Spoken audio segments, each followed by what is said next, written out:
event here, and we're covering for the SCC market. We're covering sort of office, flex offices, services, whatever's happening here in CEE, and what are the trends going to be. I will start by having our two panelists introduce themselves and say a little bit about what they're doing in the office market. Aleksander, we'll start with you. Hi everyone, my name is Aleksander Szybilski. I'm a workplace expert working in EMEA, mainly in Poland, but I also was working with companies around Europe, in Switzerland, and also in England. Currently, I'm also involved in getting companies back to work, so it's a hot topic and quite interesting. Okay, great. And Hubert, please give us a little rundown, who you are, and little rundown. Good morning, everyone. My name is Hubert. I'm the CEO and founder of New Work Offices. We are operating in 5 countries in CEE. We're dealing with workspace solutions. Primarily, it was more flex office solutions.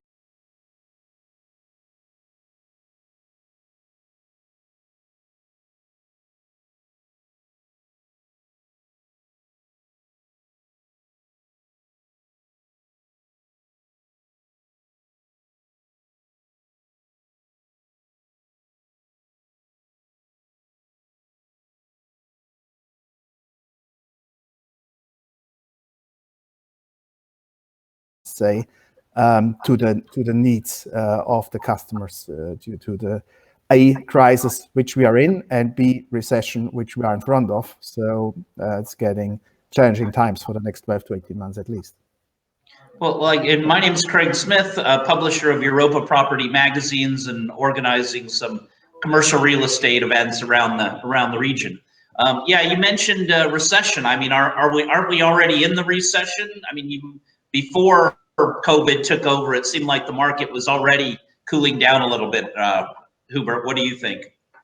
Well, I would say it's like a tsunami. You know, if you're lying on the beach and you think the sun is shining and the sea is calm, the tsunami is on the way, and then it comes over you. So you can't go around. You just need to go through, and you prepare yourself. I would say in this picture, staying in this picture, everybody who thinks there is no tsunami on the way is misleading the science. But we do not know how deep it goes or how big it's getting. But I guess it's clear for everybody that the recession is on the way, and that's caused already a year or two ago because it's driven by digitalization, by the disruption. If you take automotive with the e-mobility, you know what they're doing in Germany now. They're doing a debt on rates and try to save a technology which is out of time since years already. And what we then see when we hear the reports from Tesla, they are making money even this time. So I say, yes, the recession is on the way, and COVID triggered it over the night, and now it comes. That's no question at all. There are winners and losers, like always, and the ability to fight that is more triggered on the willingness and the ability to change. As this is Anthony Slumper, he's a prop tech guy in London, and he says, like Darwin said, it's not about the smartest and the most intelligent and the strongest. It's the one who survives, who is able to adapt change, and this is what we all ask for. Yep, true.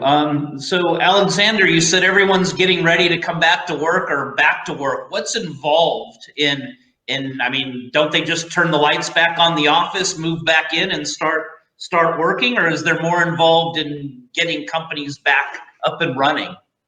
So actually companies are getting back to, or actually are analyzing the scenarios, how to get back to work. They're looking at the situation. They're a bit in a new unknown land because we never have been here, and especially in Europe. That's why it's good to look at other markets that actually been affected more by the coronaviruses, and I'm thinking about China and Asia, because Right. actually the COVID-19 wasn't the first virus to hit China strongly. One of the first was the SARS. So actually it was the coronavirus that actually made China aware about the safety and actually taking special measures to actually avoid getting people infected. And this is the market that we learned the most. And one of the aspects that was created by Cushman Wakefield was the 6 feet office, and it was based on the experience of China markets.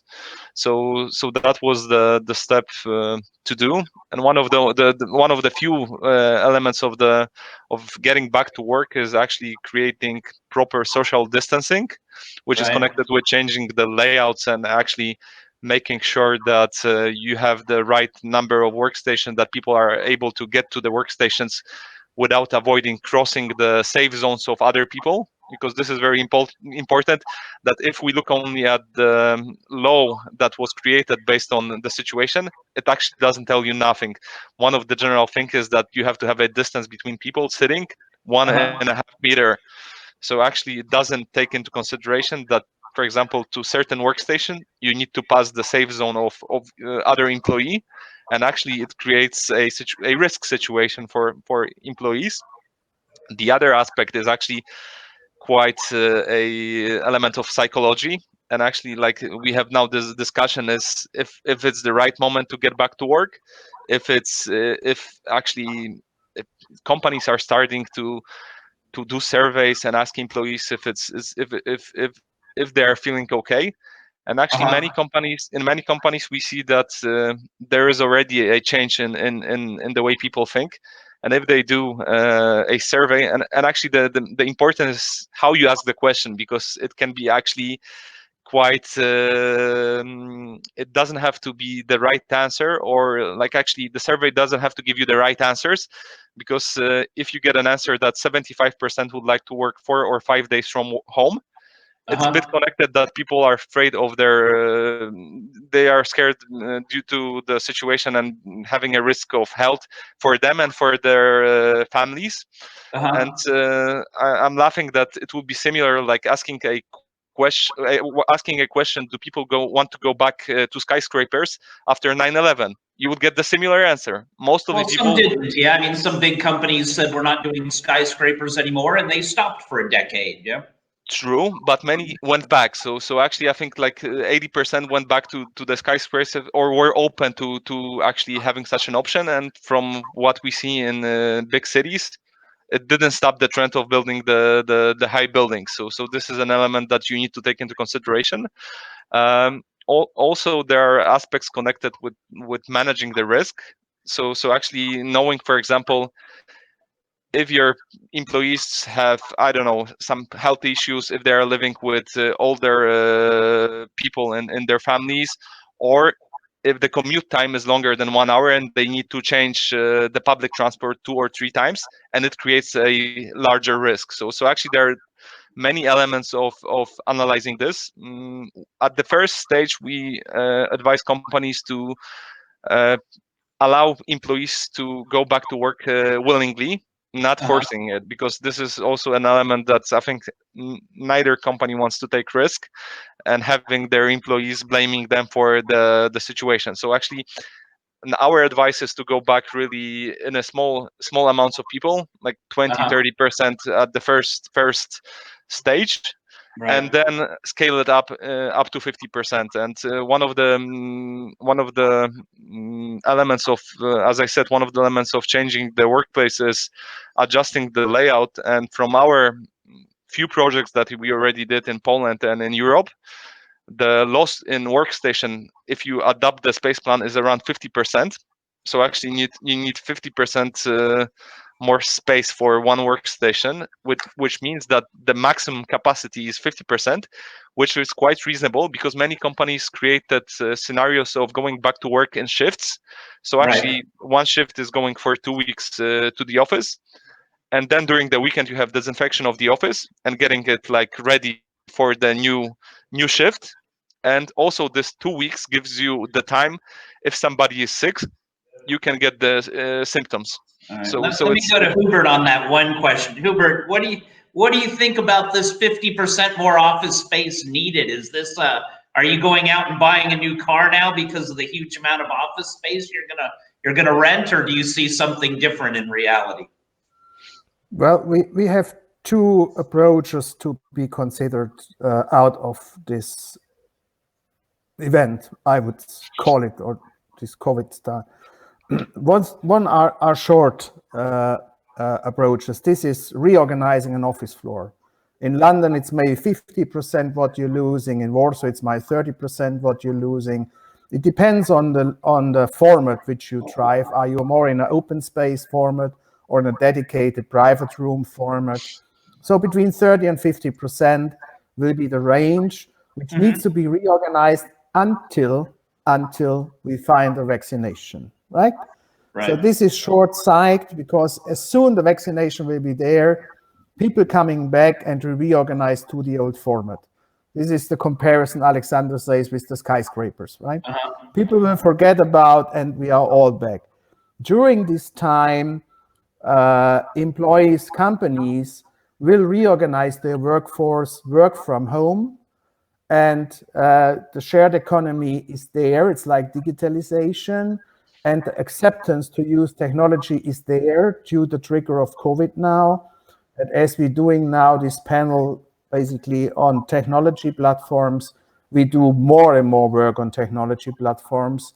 So it could be avoided that you need more space just because of the fact that you reorganize the efficiency of your floor, which is only 50 or 70% from the past.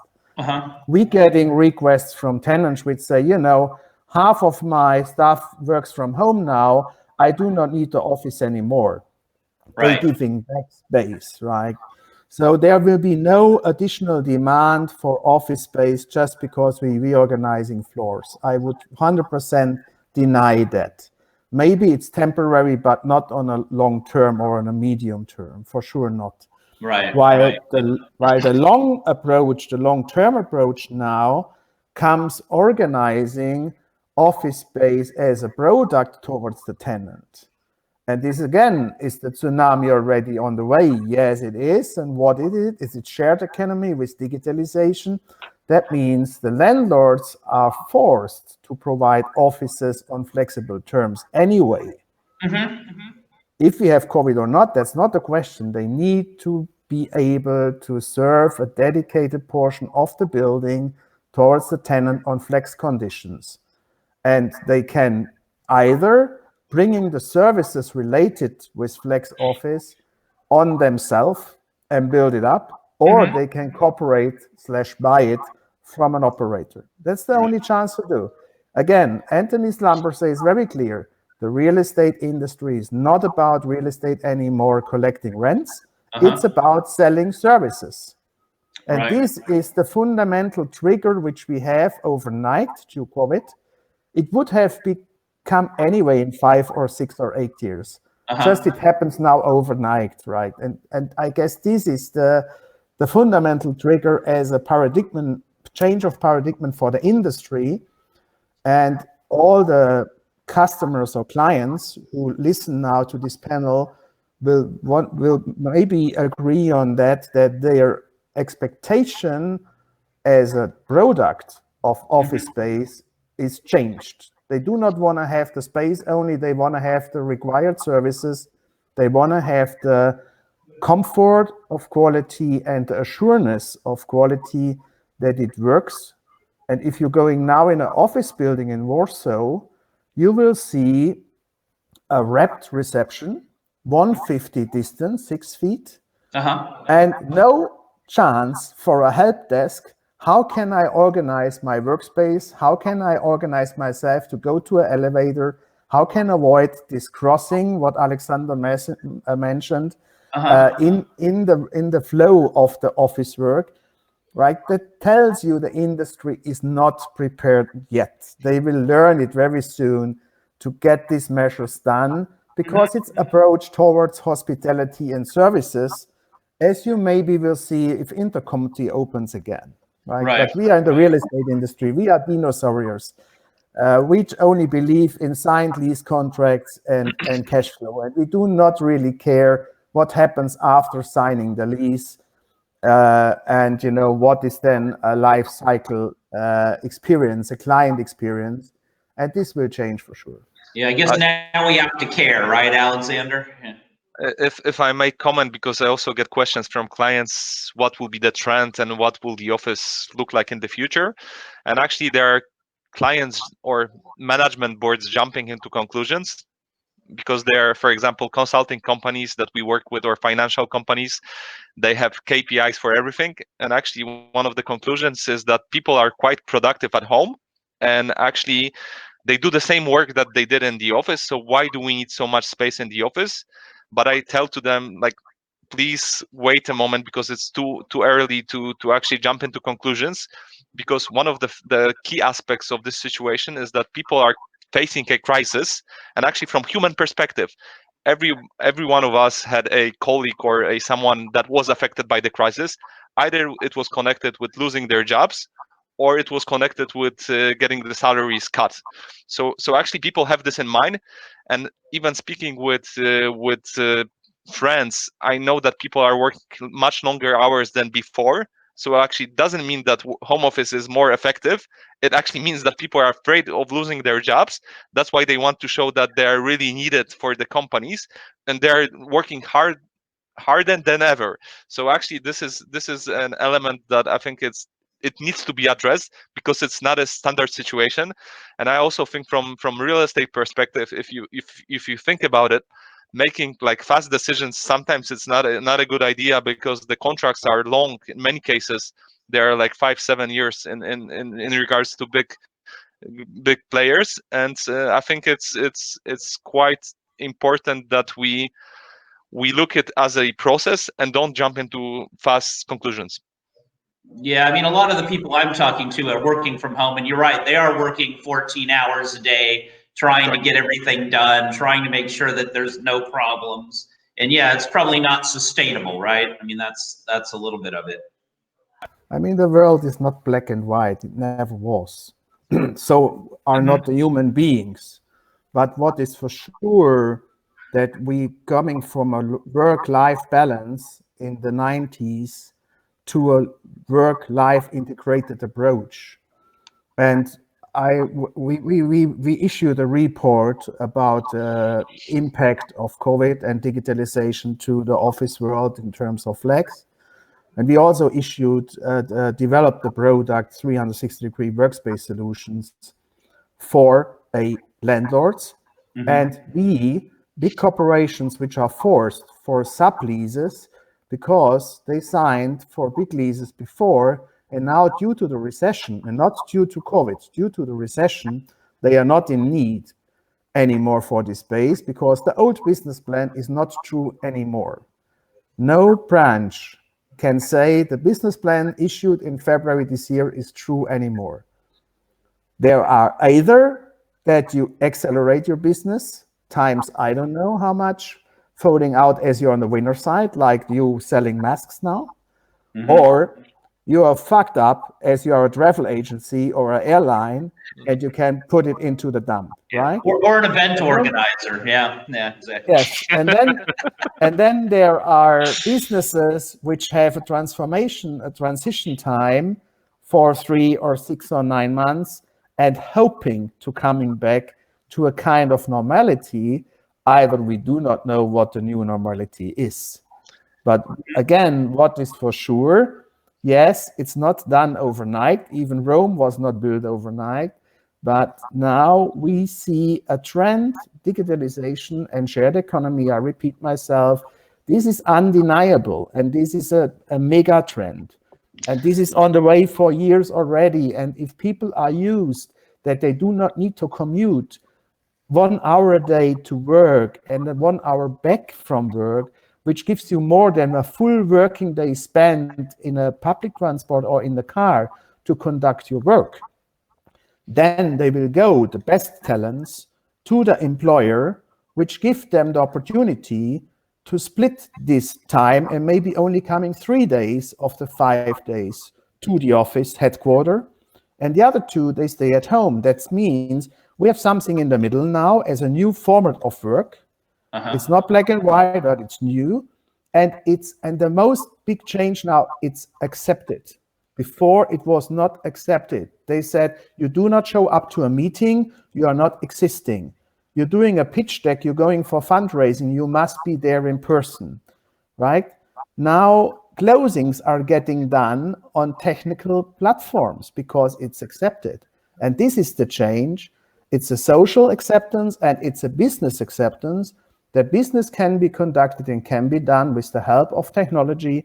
And it's not necessary that you be in the office for 5 days a week. It's okay if you do it 3 days. And this is why we had this space in the cloud, as we call it, satellite offices, because our prediction is that if somebody sits downtown Warsaw and pays 20 euro headline rent, and he gets the same space in Łódź for 12, then he will take a part of his space in Łódź, in Dansk, in Poznan, in Wrocław, in Krakow, and will give his workforce the chance to work there, which also is a good idea to catch the best talents, because you can catch talents now all over Poland.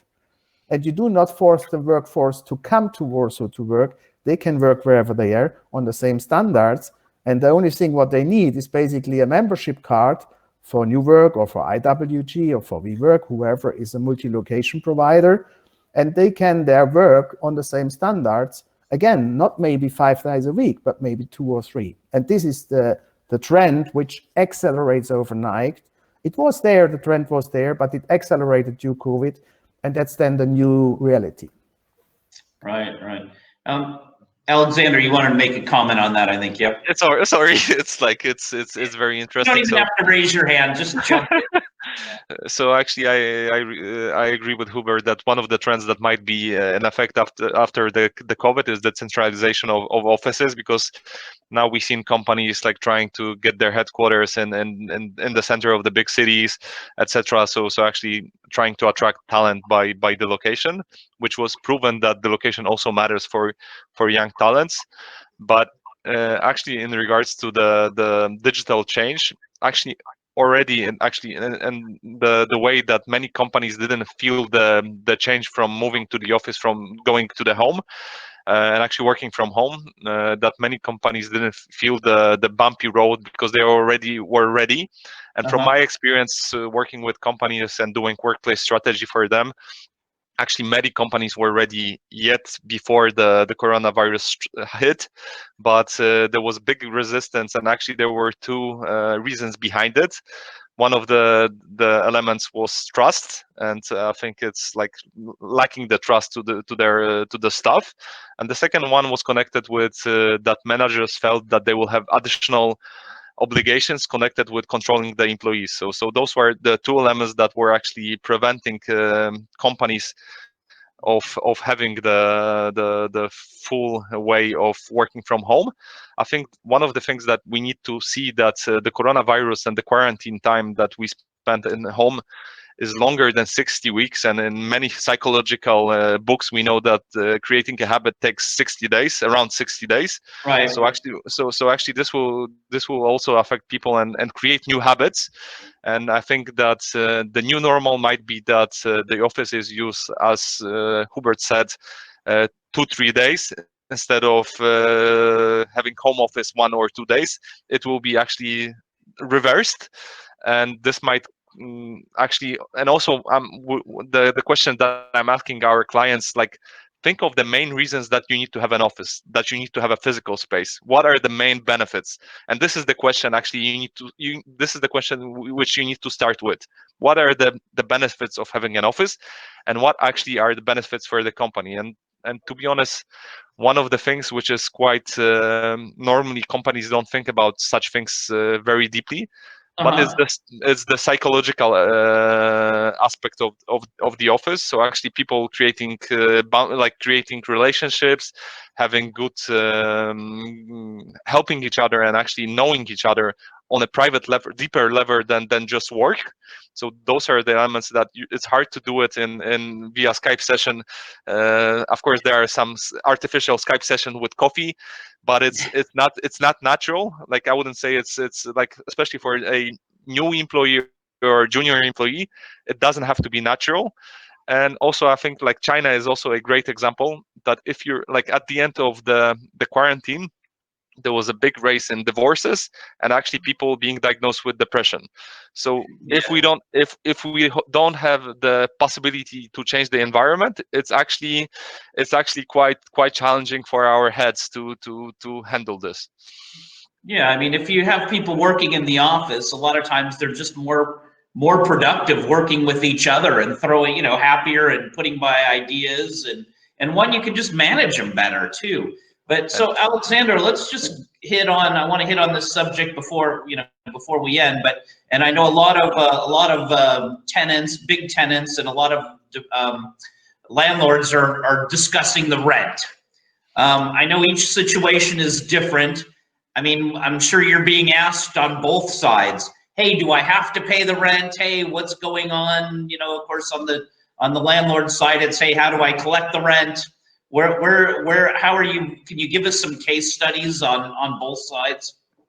So actually, we try to be fair to both sides, because we know that the market is actually, if somebody is taking, somebody is losing. So actually, we are also talking to our clients and telling them that, okay, it's like, let's try to find a situation where there is a win-win. So actually, if you want to extend the contract and negotiate rent-free periods, and taking into consideration the situation that we are in, or actually changing the strategy for the office, that might be the great moment to actually do it, because the landlords are, to be honest, the approach of landlords is that they don't want to negotiate, because if there is one case of lowering the rent, or if you get an exception, then everybody else gets into line, and you get a situation when the landlord is in a very bad situation, and it actually can take the landlord underwater. So we don't want such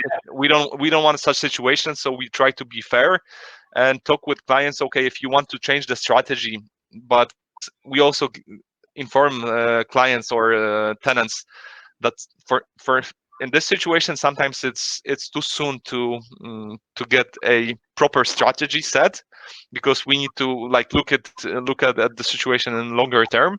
But if you want to adjust the office, and for example have an idea that you don't need so many workstation, and the number of workstation could be cut, and this can actually optimize the portfolio and create a because in the past, when there was a crisis, we got people very dense. We created a very dense space plan, and actually people were put in the office, and that was the way. Yeah, but how are you dealing with the rent issues? I mean, this is what people are coming to me. The landlord's getting upset because he's not collecting it. The client's like, look, 60 of my employees are gone. I've lost 80% of my business. I mean, it's either you or the lawyers helping them negotiate this. So hopefully they're going to you first, or doing it with themselves. But I mean, there's got to be a solution in the end, right? The solution is flex. Greg, if you do not provide flex, you're out of the business. Full stop. Yeah. So meaning the landlords have to be flexible. Yeah, I mean, it's not gonna happen. We are talking about collecting rent again. We do not talk about providing service. And this is exactly the change, what they have to go over. Why do you need an office? You need an office because it's a corporate identity. But it's not only a corporate identity, you have to feel it, you have to taste it, you have to smell it. It's a campus, a big corporation showing us a Google campus, an Apple campus, whatever it is. They are building their corporate identity that everybody can see and live the life the company goes forward with. And this is why we need to keep the offices, but as long the landlord do not care, and they just say you're getting the 10th floor, sign the lease, and if you're stupid enough to sign the lease, don't be brave enough to ask for services. This is not the future anymore. And the market will regulate itself, because it's not about negotiation rents here. It's just to have a live integrated service concept comes with the workspace, and the ones who getting that trick, they will lease their space, and people are happy to pay a premium for that. And the ones who do not have that, they will not lease it at all. And there is no, it's like Mokotów and Wola. The old stuff in Mokotów doesn't go over the desk. because if the HVAC, the fresh air supply, the sanitary hygienic standards are not matching that, the receptions are not built out as marketplaces, as common areas, then you do not lease the space out. I mean, Commerzreal spent 1.5 million in a stupid reception hall. You can do the job for 200 or 300,000 as well. But what is the result?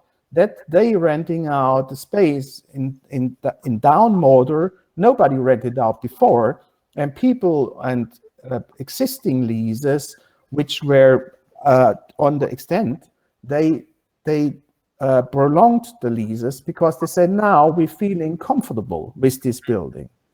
And this is this corporate identity which we need to transform for the client, or even so in big buildings, even so the client doesn't occupy the entire building, that people are feeling well. And now, due COVID, it comes to sanitary and hygienic approach again, the safety approach, the corporate shield approach for the next 12 months, or unless, people forget about it, they are vaccinated and everything, say, okay, be prepared then for the next time, as Bill Gates was prepared since 5 years. Nobody listened to him.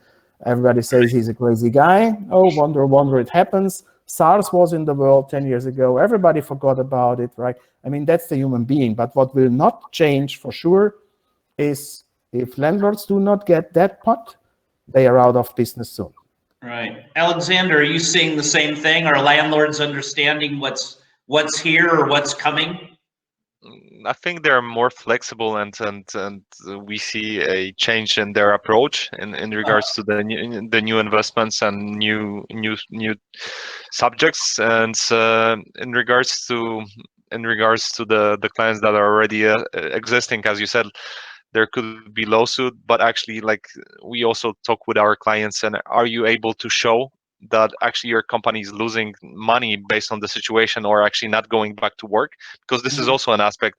If you want to show the loss of like, if it's a financial loss, you should actually be able to show what was the loss. So I think this is also an aspect that is a tricky ground for the tenants to use. But of course, if you are for example, company that is providing travel services or other, you are able to show the loss. And actually, I think we try to look at each case differently, because it's not like a common pattern that we can use. Okay, this is copy paste. So it's actually based on situation of the company. If there is a real situation where actually company is losing money based on the situation, the global situation, and their office is not working and actually it's affecting the company, we are trying to negotiate the deals. And also, I think, like, having a clear head and having an open mind for the landlords is also something that should be advised. Right. I mean, I guess, except for a handful of companies, everyone's losing sales. Yeah. I mean, I'm not talking about the people making hand sanitizer, but let's say that in general, everyone's losing money. I don't think it's just because of the rent, but it's just one line item. I mean, of many line items that get cut, right? So it's, okay, the rent itself is probably not destroying any company. It's probably more just lack of sales. But then you look across the board and you're getting rid of whatever, 30% employees, 20% off the rent, some getting rid of the company cars or not buying new ones, things like that. So I'm sure it's part of the whole process of downsizing. Or I saw another presentation. They're calling it right sizing now. So I hadn't heard that before today. So either right sizing or downsizing, I guess, are similar. So, but I can imagine a lot of the conversations just come down to the price at the moment, right? The invoices are going out.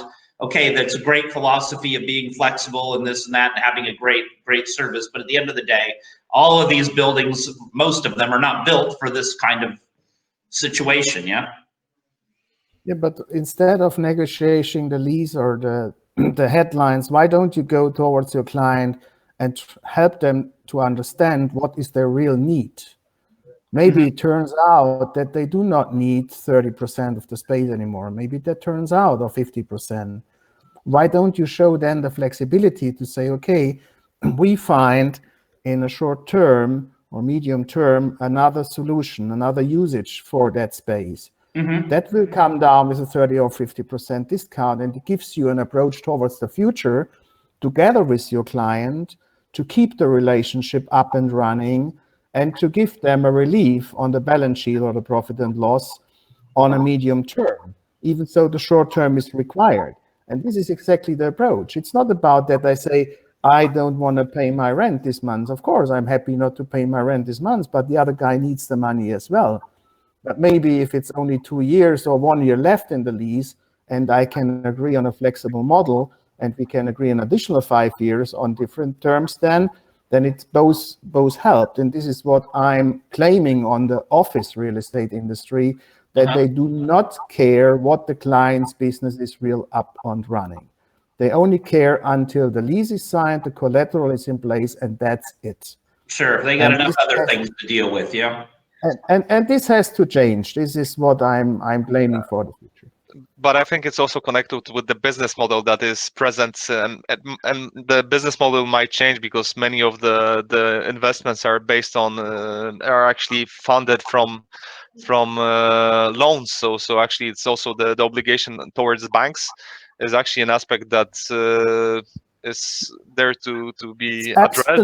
Absolutely clear that the requirements on equity for new developments and new transaction will raise, but that's not only because of the term of the lease, it's also because there is a highly unsecureness in valuation these days, and the bank will not do that. You know, in American, you agree on a balloon, then the appraiser shows up, gives you a new value, and then you have to put additional equity even so nothing changed, just because he changed his opinion or his forecast, right?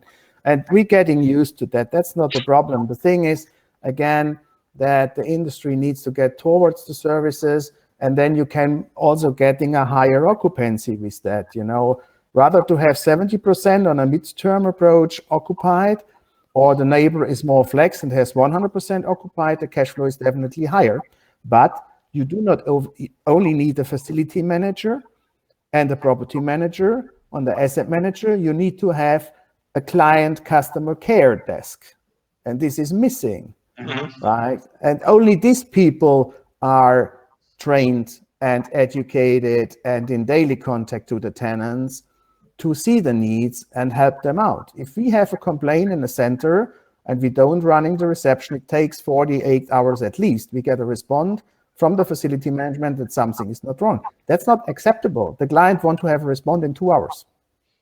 Sure. Maybe it's not the solution in place in 2 hours, but he wants to have the response and the knowledge that somebody takes care. And that's not in place now. And we have Michael just asking about employee engagement and, you know, retention. I mean, I guess at the moment, if any employees quit, no one's really that upset at the moment. If you have a few less employees, probably in a lot of cases better, and there's no shortage at the moment of employees. But you know, I don't think, you know, anyone quitting now is very brave, I would say, and looking for a new job. But what, you know, is part of the office and part of the thing, is it still part, would you consider it part of sort of employee engagement and employee, you know, retention? I mean, I know a lot of times people want to work in the center. They want to work in the big skyscraper building, or they did up until 2 months ago. I mean, are you seeing it different in this, Alexander? So actually, we are analyzing this, and at the end of, I think at the beginning of June, we will have a report created with Antal, answering the questions: what will be the approach of employees, if they will be willing to change jobs, as you said, because it also depends on the section of the market they are working, because I think still IT employees are highly valued, and to be honest, when I look at LinkedIn pages and I look at colleagues being from HR, they are still looking for people. So it's, of course, it changed, and I think in many companies the approach will be different. So as we said, we had a market of employees where they actually could want a better office, bigger office, a game room, or other attractions in the office. So actually they feel that that they want to come to the office. You don't hear a lot of I want, I need, I have to have this anymore. Right. And it will change, but I think the aspect connected with the office will change in regards to the health. So actually, I think the result of the virus might be that such certificates like might be even more valued due to the checking the quality of the air, checking the food, etc. And there might be a additional layer based on the situation connected with the infections and with the other stuff. I'm waiting for them to add this to the list and actually checking the building for the risk connected with infections and viruses, whatever. But What is the air circulation now? How often is it sucked out of I mean, I know, it was always like every 1.5 hours it was supposed to be replacing the air. I'm sure that seems like a long time now, 1.5 hours to replace the air. And also if you take to consideration technical aspects of the building, like if the building is open and if you do the inspection on the air ventilation, it's like 95% at the beginning, but after the landlord is running the building, actually he's trying to save on the bills connected with the electricity, and then you get the efficiency of the ventilation system going down to 60%. So actually it means the time needed for the ventilation to change the air is much longer than it was stated at the beginning. So those are the aspects that I think that companies will be really looking at, and if people will want to go back to the office, they want to be sure that the office is a safe place or a safer place than it used to be. Right. So this is an aspect that I think it will be addressed, and it won't be it won't be the perspective won't be like only from the employees perspective. It will be from the health and safety and from the risk for the company, for example, for being sued for a situation where somebody gets infected and dies. Right. I guess everyone's changed out their dirty filters by now and checked out the equipment. Let's hope, guys. We got 3 minutes left. I want to get some like kind of final comments, and some angles that we probably missed. Norbert, if we can start with you and get kind of your final comments and any pearls of wisdom on this that we missed in the last 40 minutes. Yeah, I guess the selling argument for workspace was long time, the last 10 years now, community. This is where WeWork grew up with, and they redefined basically the office as a entertainment zone, kind of. But this is not the selling argument for the next 2 years at least. The next few months will be driven by safety, sanitary, health insurance, giving the clients comfort. Again, I repeat myself, you need to give them the support and the confidence and the know-how and the helping hand to organize and execute that. And then you can keep them in the space. If you don't do that, you have a problem.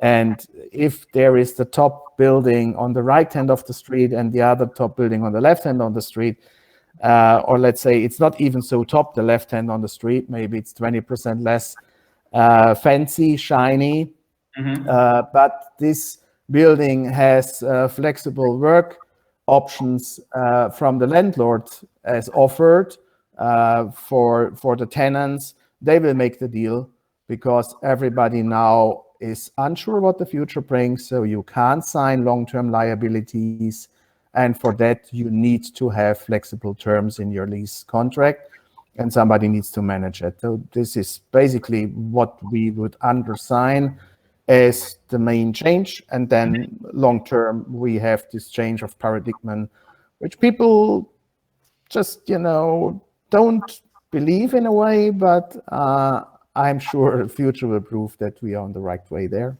Right. Alexander, give us your comments. We're got a minute or so left, so before they Sure. I don't know if they cut us off, so let's Sure. So for me, the future of work and actually going back to the office will be a change. So such situations as the pandemic is a revelation. It's either a tsunami or it's a game changer for many. So actually, I think the home office will be present in most of the companies, which will mean that companies are allowed to work more agile, which will reflect in lower number of workstations. So I think the density will be 60, maybe 50% of the headcount reflected in the workstations. And the main area, as Hubert said, will be on the social relations. So actually people meeting. The office won't be a place to work. It will be mainly the place to meet and exchange ideas. And actually in the office, you're able to exchange ideas, and the way how ideas actually come to our mind is when we travel. So for example, you don't get an idea when you're sitting on a sheet of paper and trying to figure out something. It's actually when you're changing locations, for example. So this is a strong element about having an office, and having some kind of synergies between people. So actually, if you put two people in a room, it actually can mean that 1 + 1 is not 2, but it's 3, and it actually creates more. So this is my prediction for the future. The second option we already talked about. So it's having many locations in different areas and actually allowing the company to get talent from other places than only the city they have the headquarters in. Right. Okay, great. Well, I want to thank you too for your time and comments on here. Hopefully, I was asking some of the right questions. I see we have about 75 people in the audience, if I've got this right. So, everybody in the audience, thank you for joining us, and it was really a pleasure to have everybody, and nice time to see. So, Hubert, I hope I'll see you in Warsaw. Alexander, we'll all go out whenever Hubert gets into town. Yeah, thank you very much, guys. Wish you all Thank you the very best. much. Thank you for the session. I think there's a networking thing or something on the side, so jump over to that. It looks like it's happening now, so we'll see how that works. And good luck, and we'll stay safe and healthy. And thank everyone to the audience. So Stay safe, everybody. Take care. Bye.